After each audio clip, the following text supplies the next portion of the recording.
Hello, in this week's cybersecurity updates, we have doctors literally fighting off a nationwide ransomware using pen and paper. One of the biggest tech giants in the world allegedly covering up 56,000 attacks by Chinese hackers. And attackers turning enterprise firewalls into their personal data vacuums. And if that was not terrifying enough, the world's top spy agencies are warning that AI is going to supercharge all of it. While the EU decides to drop the hammer on software manufacturers with massive new security laws. Today is the 25th of June. Let's get into the details.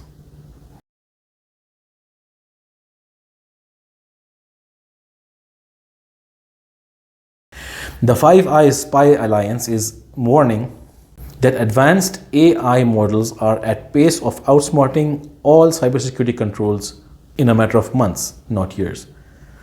The intelligence agencies of the US, the UK, Canada, Australia, and New Zealand, collectively known as the Five Eyes, just put out a joint advisory urging businesses and governments to act quickly.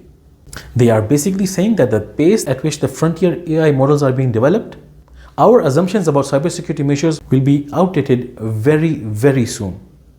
They warned that AI is drastically lowering the barrier to entry for malicious actors and increasing both the speed and complexity of the cyber attacks. The former US Cybersecurity Infrastructure Security Agency CISA Director Chris Krebs called the situation pretty alarming. Said that the businesses need to prepare for a tsunami of vulnerabilities coming their way. Things have gotten so serious that Anthropic was made to revoke its access to the Fable 5 frontier model. Anthropic had to initially suspend access to Mythos and then Fable 5, which was a very restricted version of Mythos, including, and later on for Fable 5 as well, and later on for Fable 5 as well, which was Mythos is later on to Fable 5. And later on to the things have gotten so serious. Things have now gotten so serious that Anthropic initially had to suspend access to Mythos and later on was made to suspend access to Mythos 5 to Fable 5, which was an extremely restricted version of Mythos. Within 3 days, those restrictions were overcome.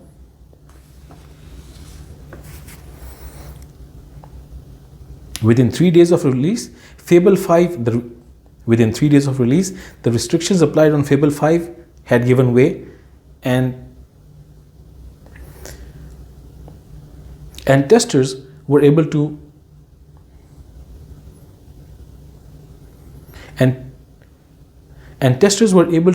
access dangerous malware writing capabilities of Mythos.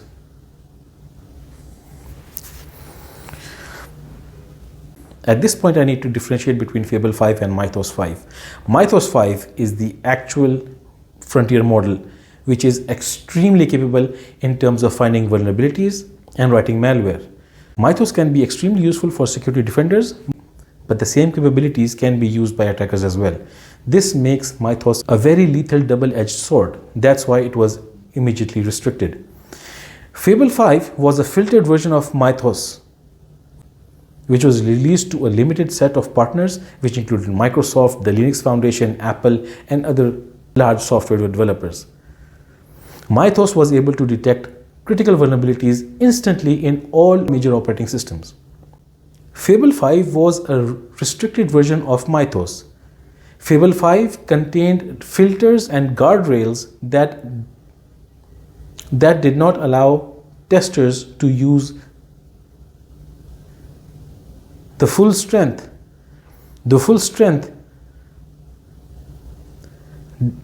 that did not allow testers to use the dangerous capabilities of Mythos to create malware. Researchers were able to jailbreak Fable 5 and were able to access Mythos's full strength and able to create malicious software. This caused the US government to step in and restrict access to Fable 5 as well. Fable5 access was restricted and no non-US personnel were able to access it, including Anthropic's own employees, which were non-US citizens. This was a huge unexpected intervention because the White House itself was a proponent for loosening AI oversight and blocking the states from making their own AI rules so that everybody could use AI equally. To defend against this, the spy agencies are advising organizations to fight fire with fire and ensuring that we integrate AI into our security tools as well. We can't match human review speed with machine speed. A machine has to block a machine. A machine will fight the machine, while the security operations keep updating old software and limiting access to their systems.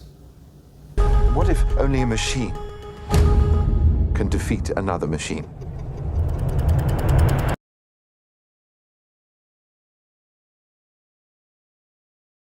A massive hacking campaign known as Fortigate was actually a sophisticated multi-layered attack and not just a simple data as researchers originally thought.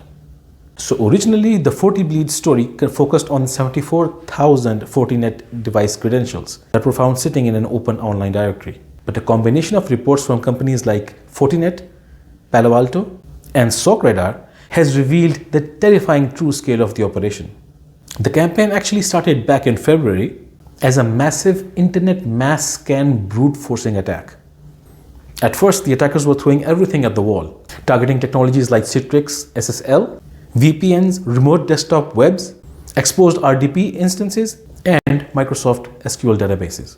But then when things escalated, this operation began targeting Fortinet FortiGate firewalls only, using unpatched vulnerabilities to bypass authentication and totally take over the device. But here is where it gets really crazy. The attackers weren't content by just pulling plain text passwords from device configs. Earlier this May, they deployed a custom script called Fortigate Sniffer, which intercepted traffic flowing through these firewalls across 24 different protocols. They were extracting everything, anything that looked like a token, a secret, or an authentication hash. Once they had these hashes, the attacker would feed them into a GPU cluster, custom built to crack them back into plain text passwords. A former IBM executive turned whistleblower is claiming that the company was hacked multiple times by a foreign government and it was completely covered up. These details are coming from a lawsuit that was initiated in 2020. It was sealed and just got unsealed this week. The whistleblower is William Barlow, who was IBM's vice president for threat intelligence up till August 2019. According to Barlow, the Chinese hacked IBM's core network from 2013 till 2019, and the company just swept it under the rug without notifying the government at all. This is a very, very big deal because IBM is a cybersecurity vendor for the US federal government. Jason Brown, who is Barlow's lawyer in this case, said that you can't sell cybersecurity, that you cannot be a vendor for cybersecurity for the US government while you have these undisclosed gaping cybersecurity holes in your own infrastructure. But here is where the IBM story really gets wild. Barlow claims that IBM was attacked by APT10, a Chinese government-linked hacking group. Back in 2017, the FiveEyes, the alliance of spy intelligence agencies of 5 countries, the US, the UK, Canada, Australia, and New Zealand, actually had to step in to warn IBM about these attacks.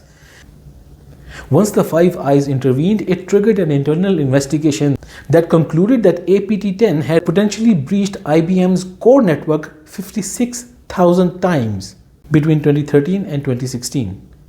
IBM couldn't even fully investigate because they hadn't kept basic security logs of who had accessed the network at what time.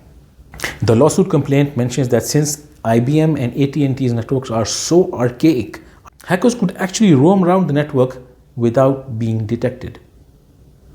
An internal investigation report noted that up to 400 accounts and 200 servers across 18 countries and multiple IBM products had been compromised.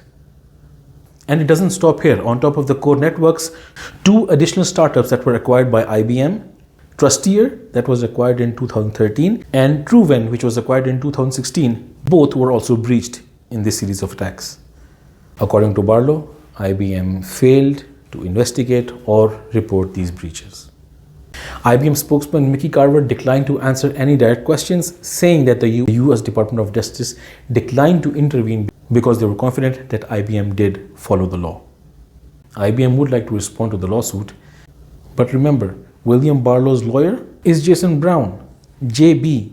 If Hollywood has taught us anything, it is to never go against the guy with the initials JB. This is a really crazy situation. It goes to show that even the biggest tech companies might have skeletons in their server closets. You know, the old tech industry is saying that nobody gets fired for buying IBM. Well, if your company doesn't keep security logs, nobody gets fired for hacking them either.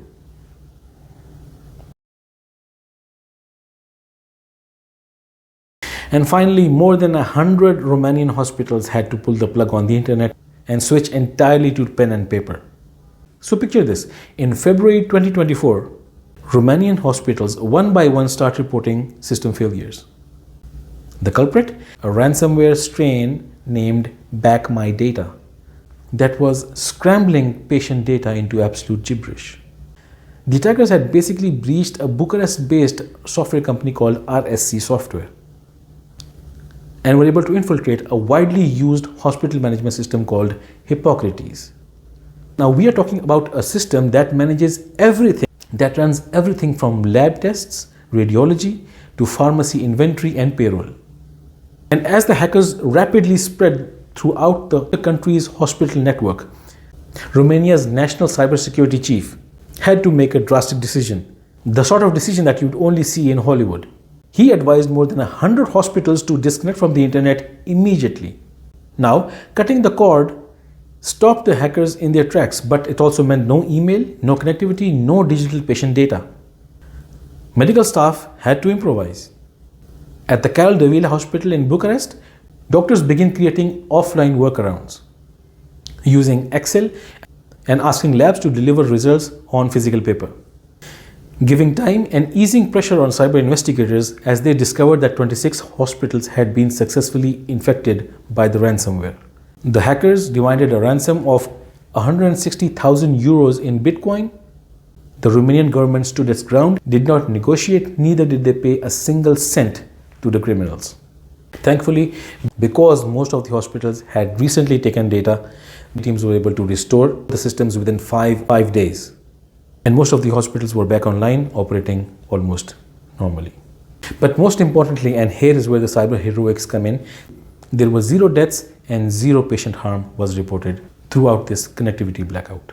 But what we need to understand is that this was not an isolated incident. According to the FBI, healthcare industry is the most frequently targeted area of critical national infrastructure because of the economy of attacks. High availability, high integrity, high confidentiality is required for patient data. A very valuable and possibly a lucrative target. The world has seen attacks before on the NHS in the UK and the attacks on Ascension and Change Healthcare Group in the US. And although it is very terrifying to see our medical infrastructure being so vulnerable, true security lies in resilience. Luckily, in the case of Romanian hospitals, the hackers did not think their plan through. They were deploying unbreakable ransomware encryption, completely forgetting that the medical industry is used to the most uncrackable code, the doctor's handwriting.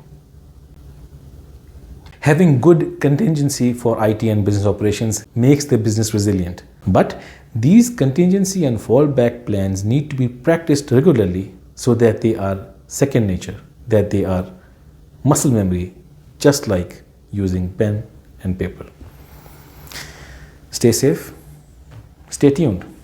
There's always more. Thank you.